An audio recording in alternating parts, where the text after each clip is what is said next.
اعوذ باللہ من الشیطان الرجیم بسم اللہ الرحمن الرحیم۔ ماں کی شان اور قدر۔ عالی جناب حضرت صاحب قبلہ عالم کیا کیا لفظ بولے جاتے ہیں اسٹیجوں پر ان لفظوں سے وہ نشہ نہیں ملتا جو ماں کی زبان سے اوئے مٹھو اوئے ببلو میں رکھا ہوا ہے۔ ماں جب یہ کہہ کر پکارتی ہیں تو لگتا ہے کہ سارا پیار سمٹ کر ماں کے لہجے میں آ گیا ہے۔ لفظ نہیں ہے، شہد ماں کے منہ سے ٹپک رہا ہے۔ جب ماں بولتی ہے تو اس کے لہجے میں جبرائیل بولتا ہے۔ ماں جب مسکراتی ہیں تو لگتا ہے کہ جنت کی ساری کلیاں کھل اٹھی ہیں۔ ماں جب پیار سے دیکھ رہی ہوتی ہیں تو لگتا ہے جیسے عرش سے رحمتیں اتر آئی ہیں۔ اللہ نے ماں کے سینے کے اندر وہ محبت، وہ تڑپ رکھی ہے، وہ ایک کائنات رکھ دی ہے کہ جس کا کوئی بدل نہیں ہے۔ ایک شاعر تھا تابش، اس نے ماں کے پیار کو کتنے خوبصورت انداز میں بیان کیا ہے۔ کہتا ہے کہ ایک مدت سے میری ماں نہیں سوئی۔ میں نے ایک بار کہا تھا مجھے رات کو ڈر لگتا ہے۔ ایک دن بچپن میں سوتے ہوئے میرے منہ سے نکلا تھا کہ ماں مجھے ڈر لگتا ہے۔ اب تو میں بوڑھا بھی ہو گیا ہوں، میری ماں اب بھی میرے بستر پر پھونکے مارتی ہے کہ میرے بیٹے کو رات کو ڈر نہ لگے۔ یہ ماں کے سینے کا پیار ہے، تڑپ ہے، جو اولاد کے دکھ کو بھی جھیلتی ہیں، تکلیفیں بھی سہتی ہیں۔ غریب مائیں تو لوگوں کے گھروں کے برتن بھی دھونے پڑیں تو وہ اس سے گریز نہیں کرتی۔ ماں اپنی اولاد کے لیے اپنا قیمتی زیور تک بیچ دیتی ہیں۔ ہم چاہیں کتنے بھی بڑے ہو جائیں، بوڑھے ہو جائیں، ماں کی جگہ کوئی نہیں لے سکتا اور نہ ہی ماں کی کمی کو پورا کر سکتا ہے۔ ایک دفعہ نبی کریم صلی اللہ علیہ وآلہ وسلم جائے نماز پر کھڑے ہوئے تو صحابہ بھی آپ کو دیکھ کر ادب کے ساتھ جائے نماز پر کھڑے ہو گئے۔ نبی پاک صلی اللہ علیہ وآلہ وسلم نے جو ہی صحابہ کا ادب اور پیار دیکھا تو آپ کی نظر مبارک پلٹ کر کئی سال پیچھے چلی گئی اور آپ صلی اللہ علیہ وآلہ وسلم کی آنکھوں سے آنسو ٹپکنے لگے اور فرمانے لگے، کاش آج میرے ماں باپ زندہ ہوتے، یا کم از کم میری ماں ہی زندہ ہوتی اور میں لوگوں کو نماز پڑھا رہا ہوتا اور اس میں سورۃ فاتحہ کی تلاوت مل جاتی۔ سورۃ فاتحہ کی تلاوت چل رہی ہوتی، پھر میری ماں کو اچانک میرے ساتھ کوئی کام یاد آتا اور وہ دروازے پر کھڑے ہو کر پردہ گھسکاتی تو مجھے بیٹا کہہ کر آواز دیتی، فرمایا نماز چھوڑ کر پہلے ماں کی بات سن لو۔ ماں کی کمی تو انسان زندگی کے آخری لمحے تک محسوس کرتا رہتا ہے۔ اس سے بڑا منصب اور کس کا ہو سکتا ہے جو امام الانبیاء کا منصب ہے۔ ماں باپ کا وجود تو اللہ تعالیٰ کی رحمت ہے۔ جب ماں باپ کا سایہ سر سے اٹھ جاتا ہے تو پھر پتہ چلتا ہے کہ بندہ کھڑا کہاں ہے۔ جب گھنے درخت کے سائے میں وہ بیٹھا ہو، درخت ساری دھوپ اپنے پتوں میں جذب کر رہا ہوتا ہے اور نیچے بیٹھنے والوں کو سایہ فراہم کر رہا ہوتا ہے، یعنی چھاؤں فراہم کر رہا ہوتا ہے، اور اسے نہیں پتہ ہوتا کہ جو مجھے چھاؤں دے رہا ہے وہ کتنا برداشت کر رہا ہوتا ہے۔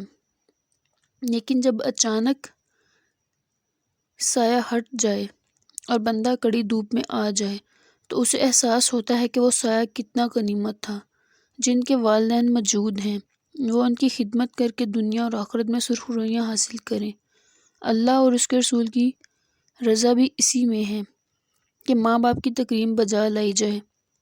حضرت یعلا ایک کہانی بیان کرتے ہیں۔ وہ کہتے ہیں کہ ہم غزوے سے واپس آ رہے تھے کہ راستے میں ایک جگہ پڑاؤ ہوا تو حضور صلی اللہ علیہ وآلہ وسلم ایک درخت کے نیچے استراحت فرمانے کے لیے لیٹ گئے۔ میری ڈیوٹی یہ تھی کہ میں تلوار لے کر حضور صلی اللہ علیہ وآلہ وسلم کا پہرا دوں۔ میں کھڑا ہو گیا، باقی لوگ بھی سو گئے، تب میں نے ایک منظر دیکھا۔ دور صحرا میں ایک درخت تھا، وہ ہلنے لگا۔ تھوڑی دیر بعد وہ اپنی درخت کی جڑوں سمیت باہر نکل آیا اور اپنے آپ کو گھسیٹتا ہوا میرے پاس آ کے کھڑا ہو گیا اور پھر تھوڑی دیر بعد وہاں سے واپس اپنی جگہ پر چلا گیا جہاں سے وہ آیا تھا۔ میرے لیے یہ بڑی حیرانی کی بات تھی، لیکن میرے پاس کوئی تھا ہی نہیں جس سے میں بات کرتا۔ حضور تھے تو وہ استراحت فرما رہے تھے۔ خیر حضور جب بیدار ہوئے تو میں فوراً ہی ان کے پاس گیا اور ان کو سلام کے بعد جو پہلی بات کی وہ یہی تھی۔ میری بات سننے کے بعد حضور صلی اللہ علیہ وآلہ وسلم حیران نہیں ہوئے کہ اچھا یہ سب ہوا، یہ کیسے ہوا، کتنا وقت لگا، کتنی دیر لگی۔ کوئی سوال نہیں کیا بلکہ فرمایا یا اللہ یہ درخت ہے، اس نے اللہ سے اجازت چاہی تھی کہ تیرا محبوب نیڑے آیا اس کو سلام کر لوں۔ اس کو اللہ نے اذن دے دیا تھا کہ میرے محبوب کو سلام کر۔ تاریخ میں ہے کہ نبی پاک صلی اللہ علیہ وآلہ وسلم کی وہ اونٹنی جس پر وہ سفر کرتے تھے، آپ صلی اللہ علیہ وآلہ وسلم کے وصال کے بعد وہ چارہ نہیں کھاتی تھی، رو رو کے نابینا ہو گئی۔ صحابہ نے اس کی آنکھوں پر پٹی باندھ دی تھی، اس نے رو رو کے جان دے دی تھی کہ جب حضور صلی اللہ علیہ وآلہ وسلم چلے گئے تو ہم نے یہاں رہ کر کیا کرنا ہے۔ نبی کریم صلی اللہ علیہ وآلہ وسلم نے فرمایا، حسن سلوک کی سب سے زیادہ حقدار تمہاری ماں ہے، اپنی زبان کی تیزی اس ماں پر نہ آزمائیں جس نے آپ کو حرف حرف بولنا سکھایا ہے۔ رسول اللہ صلی اللہ علیہ وآلہ وسلم نے ارشاد فرمایا کہ اللہ نے تم پر ماؤں کی نافرمانی اور بدسلوکی کو حرام قرار دیا ہے۔ ماں ایک ایسی بینک ہے جہاں آپ ہر احساس اور دکھ جمع کروا سکتے ہیں۔ اگر ہم پریشان ہوں، دکھ میں ہوں، کوئی تکلیف میں ہوں، اپنے آنسوؤں کو چھپائیں تو ماں ہوتی ہے، وہ پہچان لیتی ہیں کہ آنکھیں سونے سے لال ہیں یا رونے سے۔ یاد رکھیں کہ جنت ماں کے قدموں کے نیچے ہے، اس لیے اپنی جنت کو کبھی ناراض نہ کریں۔ اللہ نے ماں کو ایسا رتبہ دیا ہے کہ ماں کو مسکرا کر دیکھنا بھی عبادت ہے۔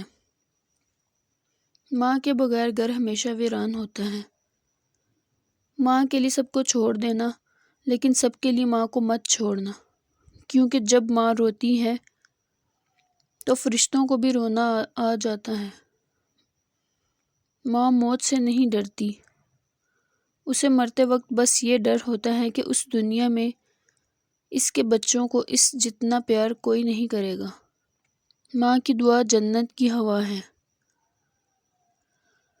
اور میری دعا ہے کہ اللہ تعالیٰ سب مسلمانوں کی ماؤں کو ہر دکھ، تکلیف اور پریشانی سے دور رکھے اور ان کی حفاظت فرمائے، اور ہمارے ماں باپ کا سایہ ہمیشہ ہمارے سروں پر سلامت رکھے۔ آمین۔